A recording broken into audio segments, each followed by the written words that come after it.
하루 종일 분향소를 지키던 이수진 씨가 귀가했습니다.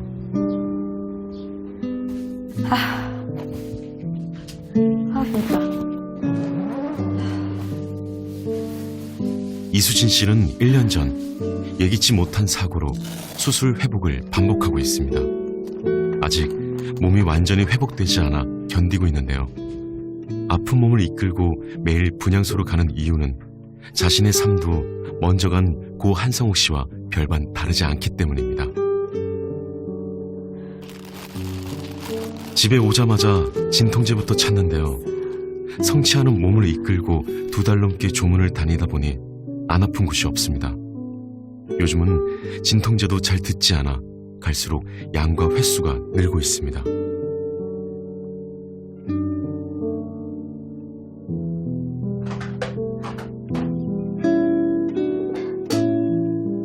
이수진 씨는 초등학교 1학년인 딸과 단 둘이 살고 있습니다.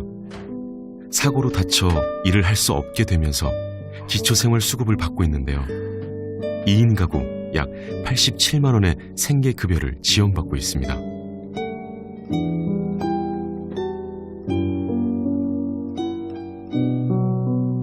가진 게 없어 부모 노릇조차 제대로 못해 딸에게 늘 미안하다는 이수진 씨.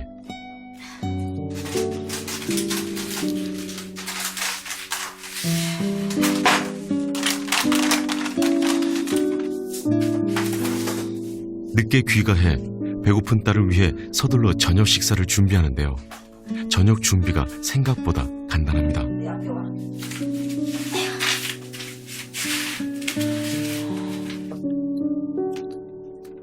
흰 쌀밥에 반찬이라고는 김과 고추장이 전부입니다.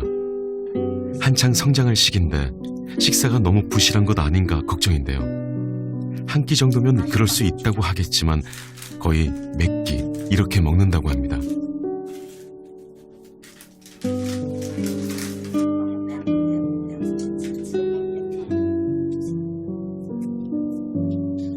뭐 좋아해요?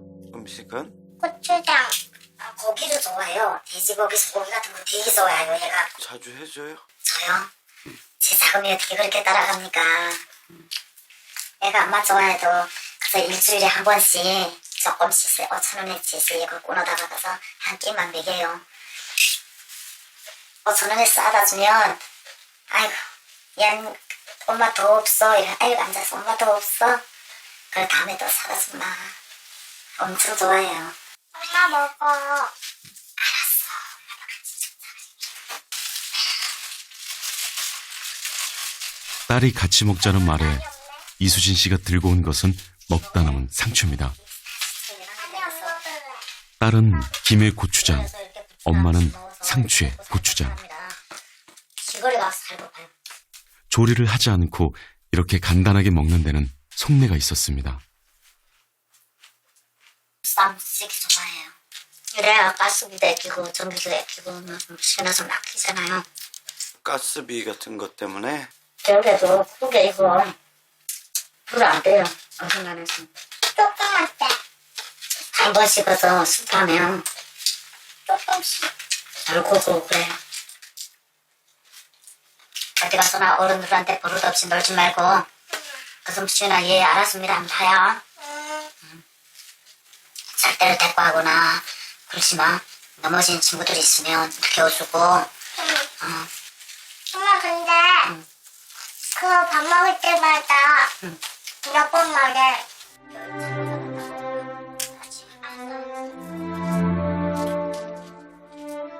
월세 30만 원에 수도료, 전기료, 통신비 등 공과금 10만 원. 그리고 딸 태권도 학원비를 제하고 나면 남는 금액은 40만 원 남짓. 말하면서 엄마 이거 한자야. 한자인데 무슨 거 어느 병고 어떻게 배웠어? 이거 먼저 성. 그래? 제대로 배워. 제대로 배워. 옷은 거의 안 사 입고 식비에서 아끼고 아끼면 10만 원 정도 남을 때가 있다는데요.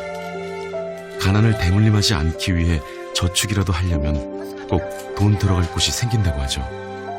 그 다음에 애가 시시각각 커가니까 신발이가 작아질 때가 있어요. 그러게 되면 신발 번호라고 이렇게 보게 되면 이 신발이 맞을 것 같은데 네가 발이 그리 그냥 어느 까에 애가 나도 모르게 커갈 때가 있어요. 그러게 되면 애들 신발은 싸구려를 싸자 해도 싸구려가 어디 있어요. 어쨌든 좀 싸다는 게 2만 원 다 넘어가더라고요.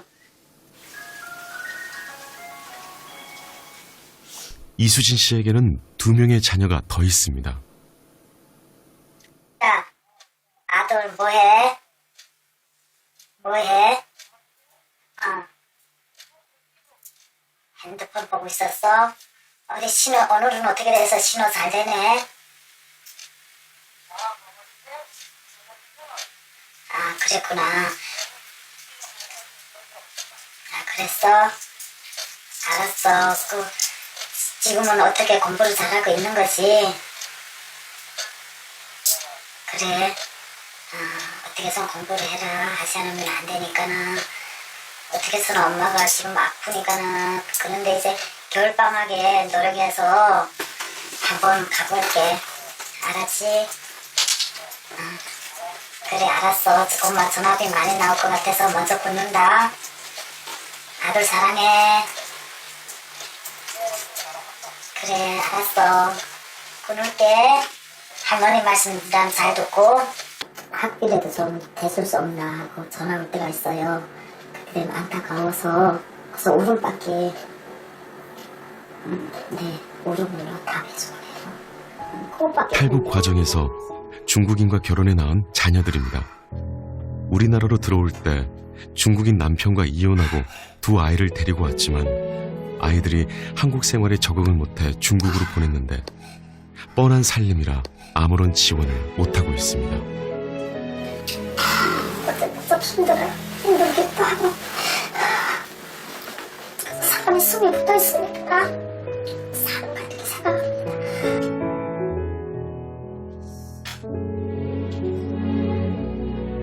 넉넉하지는 않지만 최소한의 생계를 이어갈 수 있는 기초생활 수급비는 2 모녀의 생명줄입니다.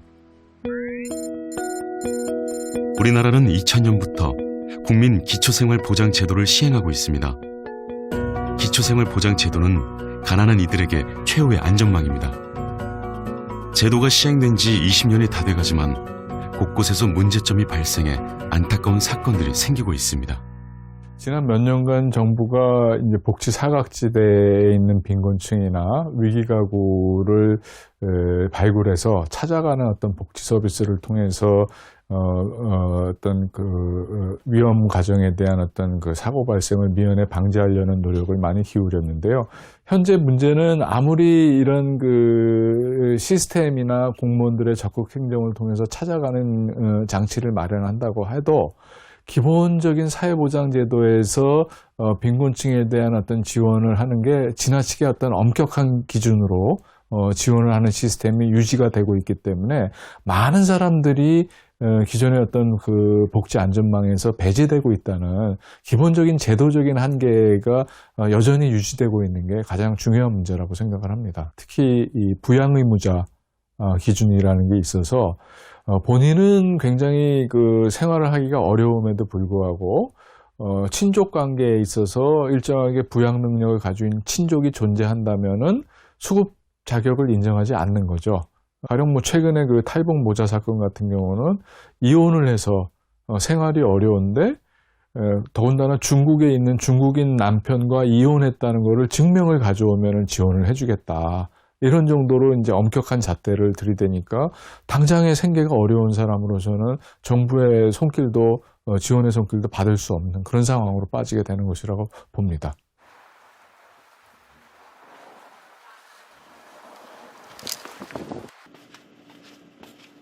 대학에서 사회복지학을 전공하고 있는 26살의 박연우 씨.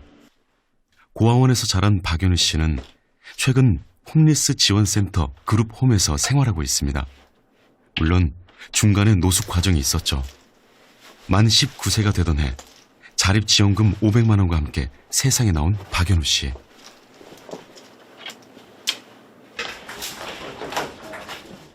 집도 가족도 직장도 없어 방황하며 거리를 배회했는데요. 이때 가장 손을 먼저 내밀어준 것은 범죄 유혹이었습니다. 휴대전화를 개설해주면 큰돈을 벌게 해주겠다는 유혹에 넘어가 빚이 생기고 신용불량자가 됐습니다. 시설을 퇴소하고 나서 보니까 뭔가 이렇게 챙겨주는 사람도 없고 그러다 보니까 그냥 아무것도 안 하게 된 것 같아요. 그냥 나 자신한테 약간 뭐랄까 화를 좀 많이 냈던 것 같아요. 그냥 왜 이 지경까지 왔는데도 계속 이러고 있는지 이런 생각도 하고 가끔씩 배가 고플 때는 뭐 약간 울어본 적도 있고. 이곳에 와 숙식이 해결되었지만 책값, 교통비, 점심값을 해결하려면 매일 아르바이트를 해야 합니다. 단 1원도 나오는 데가 없어 하루라도 아르바이트를 거른다면 당장 내일이 걱정되는 상황입니다. 지금 뭐 수급비나 뭐 이런 거 받는 거 있어요? 그런 건 없어요. 그거는 자격이 안 되는 거예요? 그런 것 같은데 저 자세히는 모르겠어요. 예전에 한번 상담하러 간 적이 있었는데 제가 제 위로 누나가 있는데 누나가 어느 정도 이상 이렇게 벌이를 하고 있으면은 그게 신청이 안 된다 해가지고 그래서 그때 이후로 한 번도 알아보지 않은 것 같아요. 박윤우 씨는 기초생활수급 부양 의무자 기준에 걸려 기초생활수급을 받을 수 없습니다. 재혼에 따로 살고 있고 최근 몇 년간 한 번도 보지 못한 어머니와 누나가 있다는 이유입니다. 부양 의무자는 부모, 아들, 며느리, 딸, 사위 중에 일정 소득 이상의 수입이 있으면 기초생활수급자가 될 수 없다는 것인데요. 박윤우 씨처럼 부양 의무자 기준 때문에 기초생활수급을 받지 못하는 빈곤층은 지난해 기준으로 약 89만 명에 이릅니다. 10월 17일은 유엔에서 정한 세계 빈곤 퇴치의 날입니다. 하지만 여기 모여있는 1017 빈곤 철폐의 날 조직위원회 전국 곳곳에서 빈곤 문제 해결을 위한 집회가 열렸는데요. 기초생활수급 부양 의무자 기준을 없애야 한다고 주장했습니다. 송파 새 모녀도 봉천동 탈북민 고 한성옥 씨도 부양 의무자 기준에 부합하지 못해 극단적인 선택을 할 수밖에 없었습니다.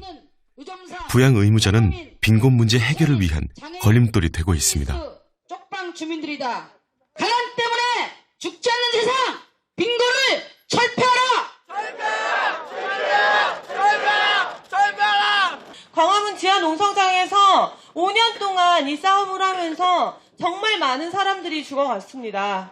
송파 세모녀가 돌아가셨고요. 거제 이씨 할머니가 돌아가셨습니다. 수많은 노인들이 요양병원에서 창밖으로 스스로 몸을 던졌습니다. 장애인으로 태어나 평생을 가난하게 살았습니다. 학교도 제 나이에 갈 수 없었고 직장도 가질 수가 없었고 그래서 기초수급을 겨우 만들어서 기초수급권에 들어가니까 애들이 커가면서 너무너무 걱정이었습니다. 부양 의무제 그것 때문에 떨어질 건데. 빈곤 사각지대를 없애기 위해 부양 의무자 기준을 없애야 한다고 주장하는 측과 부정수급의 프레임이 팽팽히 맞서고 있습니다. 나의 가족들의 소득이나 재산을 보고 그 사람들에게 기준 이상의 소득이나 재산이 있을 때는 국민기초생활보장제도의 수급자조차 될 수 없도록 만드는 게 바로 부양의무자 기준이거든요. 부양의무자의 소득이 한 달에 한 170만 원 이상 이렇게 혼자 사는 사람이 벌고 있을 때 이 사람에게 부양 능력이 있다라고 판단을 하는 게 지금 한국 사회의 복지 현실이거든요. 그렇다 보니까 사실 가난한 가족들의 또 가난한 가족들, 이 사람들이 가난한 가족을 책임을 져야 된다라고 하는 거죠. 그러니까 자신도 이제 막 약간의 소득이 생기고 이 소득으로 뭐 아등바등 살아가고 있는데 이 소득이 부양 능력이 있는 수준이다라고 얘기하면서 국가에서는 가족들의 수급권을 중단시켜버리는 거죠. 그럼 수급 가정에서 자란 2세들은 돈을 벌면 그때부터 부양 의무자가 됩니다. 아니면 자신의 소득 때문에 가족들이 수급에서 탈락을 하는 이런 상황에 직면하게 되는 거죠. 이 현대 자본주의 사회에서는 내가 잘못되면은 그 형제도 옆에서 어떻게 도와주기가 어려운 상황이에요. 내가 신용불량자가 되고 내가 뭐 사채업자들에게 쫓기고 한다면 적어도 내 밑에 속해 있는 내 가족들은 나와 같은 공동 운명체지만 가까운 형제라든지 또는 뭐 부모라든가 이런 사람들도 자기 것을 다 던져서 도와줄 수 있는 그런 상황이 못 되죠. 국민들이 내는 세금이 점점 줄어든다. 경제가 안 좋아진다. 기부하는 사람이 없어진다. 그럼 각자 도생이에요. 그러면 저런 일들은 앞으로 더 늘어날 거다.